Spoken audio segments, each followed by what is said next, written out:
Donc je m'appelle Victor, je travaille chez Scalo depuis un peu plus de 7 ans, je suis dans l'équipe tech, je suis Engineering Director. Depuis le début, chez Scalo, on avait une fonctionnalité qu'on offrait à nos clients, c'est le fait de pouvoir imprimer les feuilles d'heures de leurs employés à la fin de la semaine, qui devaient ensuite leur faire signer. C'est une obligation légale en France. Et ça, c'était quelque chose qui prenait beaucoup de temps à chacun des managers. Et donc du coup, on avait vraiment ce besoin de digitaliser cette partie-là. Et donc c'est pour ça qu'on a cherché un partenaire pour la signature électronique. Ce qui nous a intéressé de base, c'était surtout la clarté de la documentation. Voilà, c'était vraiment simple à comprendre et on voyait assez facilement comment on allait pouvoir l'intégrer côté technique. Et ensuite, d'un point de vue plus commercial, c'est le modèle qui était présenté, donc le côté pay as you go, qui correspond totalement à ce qu'on fait nous à la tech chez Scalo. Alors la première intégration qu'on a faite, nous on l'a faite, c'était en 2022, on l'a faite sur notre monolithe, donc sur notre application monolithique. Ça s'est passé de manière vraiment sans aucun problème. On a mis un peu moins de 2 mois sur une équipe de 4 développeurs pour l'intégrer. D'un point de vue technique, après quasiment 3 ans d'utilisation, c'est le fait qu'il y ait 0 bug. On n'a jamais eu de problème côté USign et on a 0 downtime aussi. Donc ça veut dire que c'est une fonctionnalité sur laquelle un partenaire sur lequel on peut compter. Ça du coup c'est assez précieux pour nous.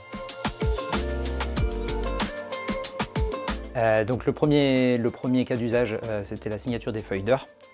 Et ensuite, notre second cas d'usage, ça a été la signature de documents en tout genre, donc en particulier des contrats par exemple. L'idée c'était d'avoir quelque chose qui soit une expérience à 100% entre la génération de contrats qu'on offrait déjà chez Scalo jusqu'à la signature électronique directement dans Scalo. Ça a été un facteur différenciant parce qu'on l'a lancé à l'été 2022, donc à ce moment-là, il y avait parmi nos concurrents, il n'y avait pas énormément de gens qui le faisaient.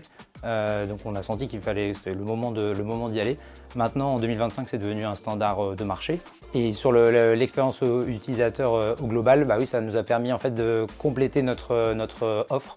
Nous ce qu'on a d'un côté, ce qu'on vend à nos clients, c'est justement la gestion des temps d'un point de vue légal, donc via notre offre de badges et ça va être la signature de ces feuilles d'heures, ça vient compléter cette offre-là et on a vraiment une offre de A à Z. On va pouvoir à la fois contrôler les temps des employés, mais aussi du coup leur faire signer à la fin. Actuellement, on a 40% de nos clients qui utilisent cette fonctionnalité et donc qui payent pour cette fonctionnalité. On a fait un survey en fin d'année 2024 justement auprès de 40 de nos clients. Ils nous disaient qu'en moyenne, ça leur faisait gagner 2 heures par semaine. Donc c'est quelque chose qui est assez important. En fait, cette fonctionnalité, ça nous permet vraiment de supporter notre positionnement à la fois d'expert et à la fois de légalité, avec vraiment une valeur légale de la signature sur les feuilles d'heures. Avoir une solution comme USign, oui, ça joue clairement sur le taux de conversion. En 2025, c'est un standard de marché. Donc oui, les clients viennent en partie pour cette fonctionnalité.